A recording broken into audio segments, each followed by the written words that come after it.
নমস্কার, নেতা নয় জনতায় আরো একবার আপনাদের সঙ্গে আমি ইরন রয়েছি। আরো একবার বাসে চেপে উঠেছি, তার কারণ গন্তব্য সেই বহরমপুর। ইতিমধ্যেই বহরমপুরে আপনারা শুনে নিয়েছেন কতটা হাড্ডাহাড্ডি লড়াই, ইউসুফ না অধীর, সেই নিয়ে জমজমাট লড়াই বেঁধে গেছে। এর আগের এপিসোডেই দেখে নিয়েছেন। এবার আরো একবার বহরমপুর, তার কারণ শুধু বহরমপুর বিধানসভা দিয়ে তো বিচার করলে হবে না, কান্দিতে আমরা পৌঁছবো। কান্দি বিধানসভার আমজনতা এই বহরমপুরের লোকসভা ইস্যু নিয়ে কি বলছেন, তাদের হিসেবের খাতা তৈরি তো? অধীর না ইউসুফ নাকি অন্য কেউ? লড়াই কতটা হাড্ডাহাড্ডি, আসুন জেনে নি আমজনতার সঙ্গে নেতা নয় জনতায়।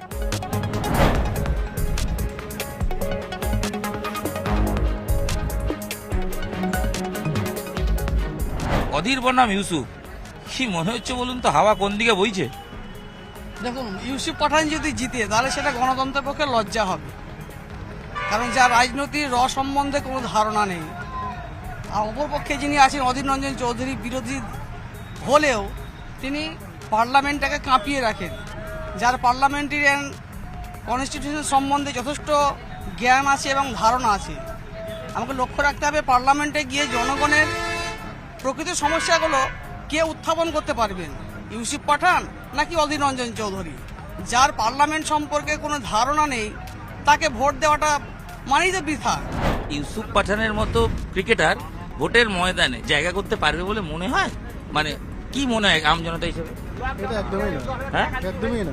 আচ্ছা, অধীর চৌধুরী এখানে তো 5 বার জিতেছেন, উন্নয়ন হয়েছে, কাজ করেছেন? অবশ্যই করেছে, করেছেন, অবশ্যই মানুষের পাশে থাকেন? অবশ্যই আছে, হ্যাঁ অবশ্যই আছে। দেখুন, অধীর রঞ্জন থাকাকালীন প্রচুর নিরাপত্তা পেয়েছে, মহিলারা বলুন, কোনো স্টুডেন্ট বলুন, কোনো পাবলিক বলুন, ঠিক আছে, এখন সেটা পাচ্ছে না। অধীর চৌধুরীকে চেনেন? হ্যাঁ, কেমন কাজ করেছে? ভালো কাজ করেছে। হ্যাঁ, কাজ খুব ভালো করেছে। কি কি কাজ করেছে? ওই ব্রিজ ফ্রি রাস্তাঘাট যা করেছে অধীর করেছে, কেউ করেনি। ইউসুফ পাঠান ভোটে দাঁড়িয়েছে? ওকে ভোট করবে না, হ্যাঁ, বাইরে কে ভোট দেবো? বাইরের নাকি? বাইরে লোকটা তাই এখানকার লোক, পশ্চিমবাংলার লোক, বাইরের লোক, ওকে কে ভোট দেবে? আমরা অধীরের উপর ভরসা আছে বলছেন? মনে তো হচ্ছে, এখন দেখি। হ্যাঁ লড়াই কঠিন, লড়াই। হ্যাঁ, হ্যাঁ।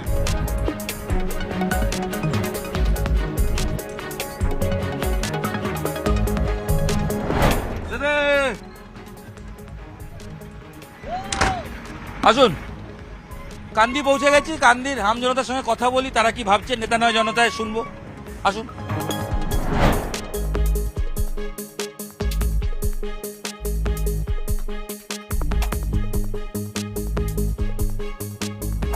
পাঁচবারের এমপি অধীর চৌধুরী, এখানে কাজ কিরকম হয়েছে, উন্নয়ন হয়েছে? এখানেও ভালো উন্নয়ন হয়েছে, অধীর চৌধুরী ভালো উন্নয়ন করেছে। এখানে আমাদের হিজলে এখানে 3খানা ব্রিজ করে দিয়েছে। 5বারের এমপি অধীর চৌধুরী এবার জিতলেই ডবল হ্যাট্রিক।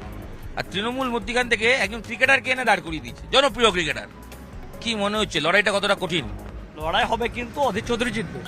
তাই অধীর চৌধুরী জিতবে। পরিসংখ্যান বলছে অধীর চৌধুরী শেষবার ভোটে জিতেছিল 80,000-এর বেশি ভোটে, আর বিধানসভা ফল ধরলে অধীর চৌধুরী প্রায় 4.5 লাখ ভোটে পিছিয়ে আছেন, মানে সেখানে তৃতীয় স্থানে রয়েছে।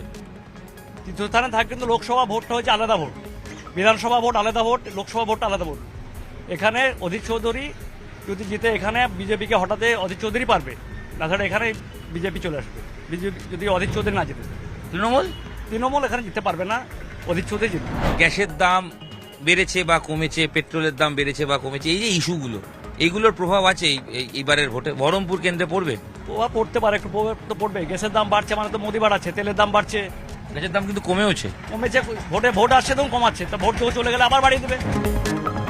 এবারের সবচেয়ে হাই ভোল্টেজ কেন্দ্র অবশ্যই অধীর বনাম ইউসুফের লড়াই, তাই তো? অবশ্যই কি মনে হচ্ছে দাদা? ইউসুফ পাঠান 100% জিতবে।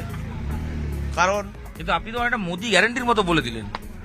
না, ইউসুফ পাঠান মমতার যে প্রার্থী করেছে, দিদি যে প্রার্থী করেছে, আমরা দিদিকে দেখে ভোট দেবো। কোনো বহিরাগত বলে কোনো কথা নয়। আমরা দিদির সৈনিক, আমরা তৃণমূলের সৈনিক, আমরা তৃণমূলের প্রতীককে দেখে ভোট দেবো। আবাসে দুর্নীতি হয়েছে বলে অভিযোগ, 100 দিনের কাজে দুর্নীতি হয়েছে বলে বিজেপির অভিযোগ, এই যে এত অভিযোগ, এই অভিযোগগুলো ফ্যাক্টর নয়? যারা দুর্নীতি করেছে তারা অলরেডি জেলে আছে। হ্যাঁ, দুর্নীতি যেই থাকবে সে জেলে যাবে। অনুব্রত মণ্ডল আছে, মানিক ভট্টাচার্য আছে, তারপরে অনেকে বিভিন্ন পার্থ চট্টোপাধ্যায় আছে। ওরা তো দুর্নীতির সত্ত্বে যুক্ত ছিল, তারা জেলে ঢুকেছে, তাদেরকে দল সাসপেন্ড করেছে। আপনি বলছেন দল এবার দুর্নীতি মুক্ত? দল দুর্নীতি মুক্ত। বিজেপি উত্থান আছে এখানে?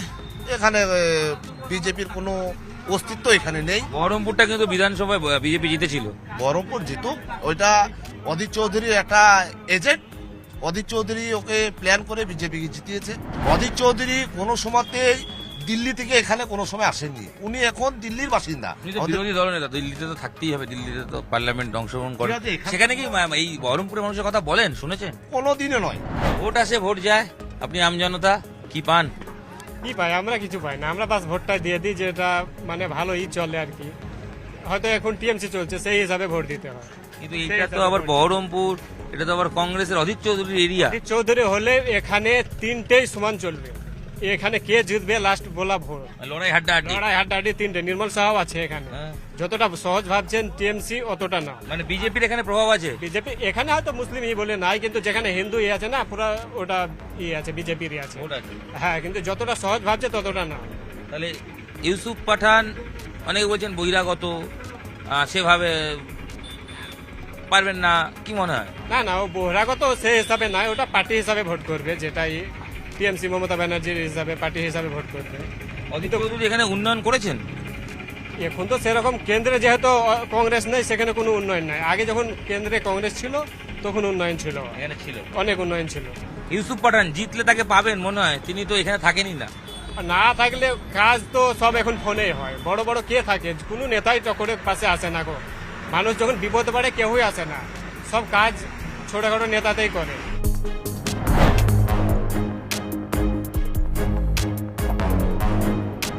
বিভিন্ন জায়গায় পোস্টারে চোখে পড়ছে বিশ্বকাপ হাতে ইউসুফ পাঠান, কোথাও দেখা যাচ্ছে কেকেআর এর জার্সিতে ইউসুফ পাঠান। ক্রিকেটার ইউসুফ পাঠানের কারিশমা কি কাজে লাগাতে চাইছে তৃণমূল? দাদা, এতে কি প্রভাব পড়ে মনে হয় আপনার? রাজনীতিতে ক্রিকেট কোনোদিন প্রভাব পড়েনি, আশা করি পড়বেও না। প্রিয় ক্রিকেটার ইউসুফ পাঠানকে একটা যে কোনো দলের হয়ে দেখলেন, তৃণমূলের হয়ে, কিরকম মনে হলো আমজনতা হিসেবে? প্রথমে দুঃখ প্রকাশ হলো যে একজন ভালো মানুষকে রাজনীতিতে মমতা ব্যানার্জি নিয়ে আসার জন্য কি কারণে নিয়ে এসছে তিনিই জানেন। ক্রিকেটার ইউসুফ পাঠান আর লড়াইটা 5 বারের এখানকার একদম ভূমিপুত্র, মাটি একদম চেনা মানুষ অধীর চৌধুরী। অধীর চৌধুরীর কৃতিত্বকে অস্বীকার করার কারোর ক্ষমতা নেই। যারাই আজ অধীর চৌধুরীর বদনাম করছে, ওই তারাই এককালীন অধীর চৌধুরীর কাছেই মানুষ, অধীর চৌধুরীর আদর্শেই তারা অনুপ্রাণিত। এমপিকে দেখা যায় এখানকার তার ফান্ডের খরচ হয়, মানে টাকা খরচ হয়েছে। অবশ্যই সবকিছু এমপির খরচ, অধীর চৌধুরী ছাড়া কোনো কিছু হয়নি। বর্তমানে এই কি কয়েক বছর ধরে অধীর চৌধুরীকে কোনো কাজ করতে তো দেওয়া হয় না, সেটা আপনারা ভালোভাবেই জানেন। কলকারখানার হাল এখানে তো খুব একটা নেই, যদিও কান্দিতে রয়েছি আমরা, সেখানে চাষের কাজই বেশি, তাও তো শিল্প কিছু নেই। মানে অধীর চৌধুরী করতে পেরেছেন? অধীর চৌধুরী অনেক কিছু উন্নয়নই করেছে। শিল্প কারখানা এখানে অবশ্যই নেই, এ তো অবশ্যই দরকার, কিন্তু সেরকম পরিস্থিতি অবশ্যই তারা ভালো বুঝবে, আমরা জনগণ কি বুঝবো। শিল্প কারখানা তো নেই। আজ যে বর্তমানে মমতা ব্যানার্জির উন্নয়ন করছে, সেই উন্নয়নটা কি, কর্মসংস্থান কি, আমরা তো সেটা জানতে চাই। লক্ষ্মী ভান্ডার, কন্যাশ্রী, যুবশ্রী, ওতে কি সংসার চলে যাবে? ওতে তো দেশ আরো পিছিয়ে যাচ্ছে। অধীর চৌধুরী এমপি ভোটে এখানে যেতেন, হ্যাঁ, এখানে যেতেন, কি মনে হচ্ছে এবার? কিন্তু ভোট আমি ওদেরকেই দেবো। এই যে অধীর চৌধুরীর কারিশমাটা কি, অধীর চৌধুরীকে দেবেন বলছেন তো, কেন দেবেন? অধীর চৌধুরী কেন মনে হয়? ওই ডেভিডের থেকে অধীর চৌধুরী ভালো কাজ করে, বা জনসাধারণকে দেখেও খুব। দেখে গরিব মানুষের পাশে থাকে। হ্যাঁ, গরিব মানুষের পাশে অধীরই থাকে। পেয়েছেন কখনো উপকার? ওই মেলা উপকার ওর কাছে। লোকসভা ভোটে অধীর চৌধুরী যেতে, এই বিধানসভা ফলগুলো দেখুন, তাতে অধীর চৌধুরী হেরে যায়। মানে অধীর চৌধুরী হারে মানে কংগ্রেস হারে। তখন মানুষের মানে আলাদা নীতি। এখন অধীরে ভোট এসছে, অধীরকে ভোট দেবো, এই যে মানে কথা। অধীর চৌধুরীর নামটাই আসল। নামটা আসল। হ্যাঁ,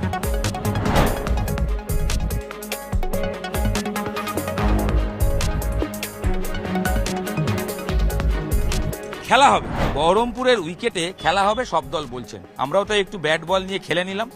একদিকে ইউসুফ পাঠান, অন্যদিকে অধীর চৌধুরী। ব্যাট হাতে ইউসুফ পাঠান আর অন্যদিকে বল হাতে অধীর চৌধুরী। শেষ হাসি কে হাসবে সময় বলবে। তবে এই যে বহরমপুরের উইকেট, বুঝতেই পারছেন সহজ কিন্তু নয় দুজনের ক্ষেত্রেই, তাই লড়াই কঠিন, হাড্ডাহাড্ডি। আজ এখানেই শেষ করছি নেতা নয় জনতা। দেখা হচ্ছে আগামীকাল।